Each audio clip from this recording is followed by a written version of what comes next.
बच्चों के साथ खेलते हुए रेमी ने देखा कि वो अचानक कुर्सी में धंस रहा है। वो फटाफट खड़ा हो गया, लेकिन ये अजीब चीज उसके दिमाग में काफी देर तक चलती रही। उस दिन से उसके साथ ऐसी अजीब चीजें लगातार होने लगी। कभी वो अपने सोफे में धंसने लगता और कभी तो सोते हुए जैसे बेड ही उसे निकलना चाहता हो। उसे इस चीज की वजह समझ में नहीं आ रही थी, तो उसने सोचा कि शायद ये उसके दिमाग का वहम है। एक दिन रेमी अपने बच्चों के साथ स्टूडियो में था। गलती से वो पानी का नल बंद करना भूल गया, जिससे पूरा का पूरा स्टूडियो पानी में डूब गया। इस छोटी सी गलती की वजह से उसका पूरा करियर बर्बाद हो चुका था। उसने कुछ बची खुची पेंटिंग्स को बचाने की कोशिश की, लेकिन उसी वक्त वो फिर से जमीन में धंसने लगा। इस बार वो खुद को बाहर नहीं खींच पाया और किसी दूसरी दुनिया के समंदर में पहुंच गया। इस दुनिया में एक नहीं, दो नहीं, बल्कि तीन सूरज थे। तभी कुछ आदिवासियों ने उसे देख लिया और उसकी तरफ तेजी से भागने लगे। रेमी घबराकर पीछे हट गया और उसे वापस किसी ने पानी में खींच लिया। अगले ही पल वो अपनी दुनिया में वापस था। रेमी जानता था कि ये सिर्फ एक सपना नहीं हो सकता। घर लौटकर उसने लूसियल को इसके बारे में बताया, लेकिन वो भी मानने को तैयार नहीं थी। असल में उसकी बीवी तो किसी और के ख्यालों में गुम थी। लूसियल को अपने बॉस डॉक्टर गेलर से प्यार हो गया था और अब वो उसी के साथ रहना चाहती थी। एक ही दिन में रेमी अपने करियर के साथ साथ अपनी बीवी से भी हाथ धो बैठा था, मानो मुसीबतों का पहाड़ उस पर टूट पड़ा हो।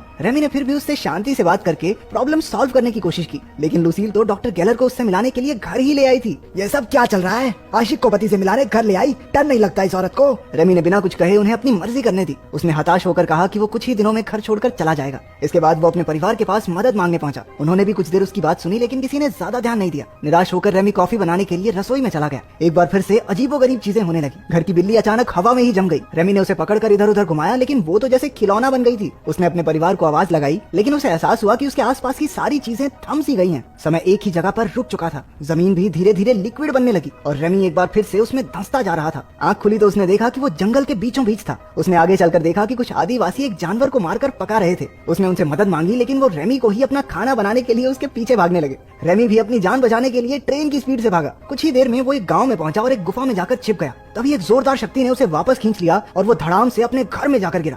सारी रसोई में चीजें इधर उधर बिखर गई थी। उसके परिवार ने आकर देखा तो रेमी ने उन्हें समझाने की बहुत कोशिश की, लेकिन उन्हें लगा अरे कॉफी में मिला के पीने लग गया है तो बीवी छोड़ की सदमे में आ गया बेचारा, हाय। इसके बाद वो चक्कर खाकर वहीं गिर पड़ा। उसकी आंखें हॉस्पिटल में खुली, लेकिन वहाँ भी कोई फायदा नहीं हुआ। डॉक्टर्स भी उसकी बात पर विश्वास नहीं कर रहे थे। अगले दिन रेमी अपने स्टूडियो गया तो बैंक वाले, उसके क्लाइंट सब उससे पैसे वसूलने पहुंचे हुए थे।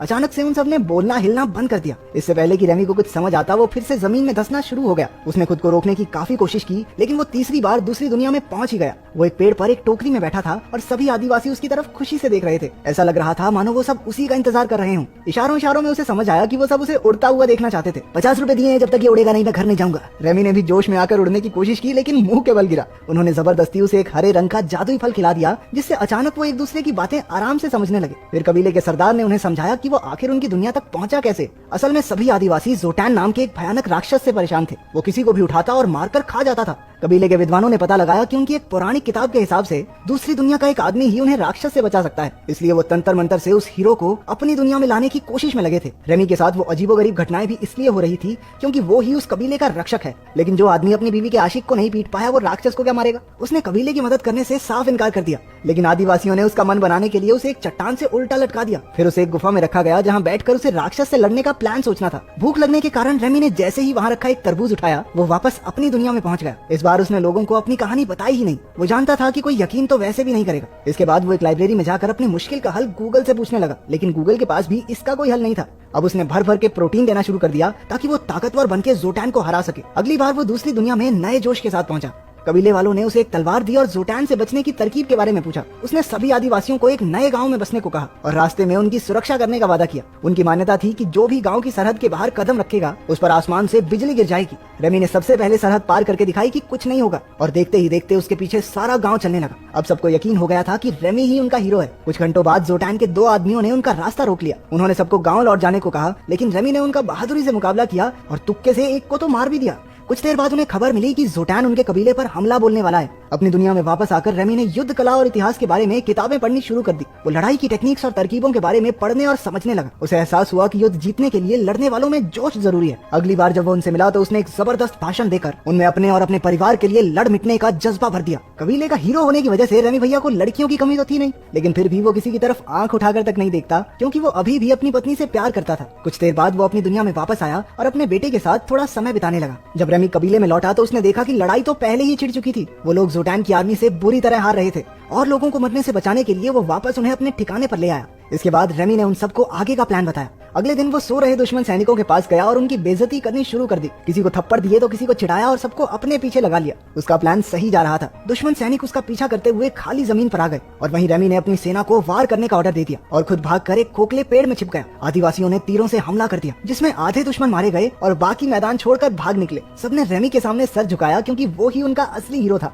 युद्ध के बाद वो सब एक नई जमीन पर बस गए। रेमी अब उनका राजा बन चुका था। अपनी मॉडर्न नॉलेज से उसने गाँव में काफी नई नई चीजें बनवाई। धीरे धीरे उन्होंने बहुत तरक्की कर ली। वहाँ रेमी को एक भगवान की तरह पूजा जाता और वो हर समय लड़कियों से घिरा रहता। वहाँ रहकर उसने एक मोनालिसा जैसी पेंटिंग भी बना दी। देखते ही देखते 6 महीने बीत गए और इतने समय से राजा रहने के बाद रेमी थोड़ा बदल चुका था। पहले वो लुसील के बॉयफ्रेंड गैलर से डरता था, लेकिन अब तो उसे देखकर गैलर के पसीने छूट जाते थे। एक दिन उन दोनों में हाथापाई भी हो गई और उसे पीट कर रेमी को बहुत शांति मिली। वक्त के साथ साथ रेमी की सफलता उसके सर पर चढ़ गई थी। वो अपने लोगों के साथ गुलामों जैसा बर्ताव करने लगा। लोगों ने कुछ महीनों तक तो चुपचाप उसके ऑर्डर्स माने, लेकिन बाद में उन्होंने उसके खिलाफ बोलना शुरू कर दिया। जब रेमी को इसकी भनक लगी तो उसने लोगों से बात करने की कोशिश की। उन्होंने कहा कि वो उनसे काम ज्यादा करवाता है और पैसे बहुत कम मिलते हैं। अब उन्हें आलीशान महलों की नहीं बल्कि लोगों की जिंदगी सुधारने की जरूरत है। रेमी ने उनसे समझौता करने की कोशिश भी की, लेकिन कोई फायदा नहीं हुआ। अब पानी उनके सर से ऊपर जा चुका था। विरोधियों ने उसे बंदी बनाकर गांव से बाहर फेंक दिया। इस घटना के बाद उसने अपना सबक सीख लिया था। अपनी दुनिया में वापस आकर रेमी ने एक दोस्त से मदद मांगी ताकि वो फिर से अपना स्टूडियो शुरू कर सके। उसने घमंड को अपनी जिंदगी से बिल्कुल निकाल फेंका।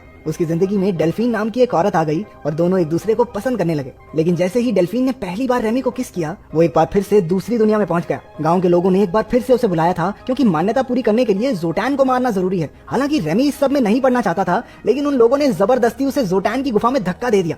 लड़ाई के दौरान ऐसा लगने लगा कि अब तो रेमी की खैर नहीं। उसने भाला उठाकर यूं ही कहीं भी फेंक दिया और वो सीधा जाकर जोटैन की छाती में लगा। राक्षस को मरा हुआ देखकर सभी खुशी से झूम उठे और आखिरी रस्म की तैयारी शुरू हो गई। असल में आखिरी रस्म ये है कि उन्हें रेमी को मारकर खाना होगा। जैसे ही रेमी को पता चला, वो जान बचाकर जंगल की तरफ भागा। लेकिन जिस बुढ़े ने उसे तंत्र मंत्र से इस दुनिया में खींचा था, उसने एक तिलस्मी चीज को आग में फेंक दिया, जिसके बर्बाद होते ही रेमी कभी अपनी दुनिया में लौट नहीं पाएगा। वो जल्द ही पकड़ा गया और मरने ही वाला था, लेकिन भीड़ में मौजूद कुछ लोगों ने उस जलती हुई तिलस्मी चीज को उठाकर पानी में फेंक दिया। इसी वजह से वो वापस अपने परिवार के पास अस्पताल में पहुंच गया। लुसील और डेल्फीन दोनों वहीं मौजूद थी। जब डेल्फीन को पता चला कि उनका डाइवोर्स अभी फाइनल नहीं हुआ है, तो उसने फिलहाल रेमी से दूर रहना ही सही समझा। उसे मरता देखकर लुसील को एहसास हुआ कि वो अब भी रेमी से ही प्यार करती है और वो बॉस के साथ चक्कर तो उसकी बहुत बड़ी गलती थी। कितनी दोगली औरत है ये। लेकिन अपने सख्त लौंडे रेमी ने कहा, ओके दीदी बाय।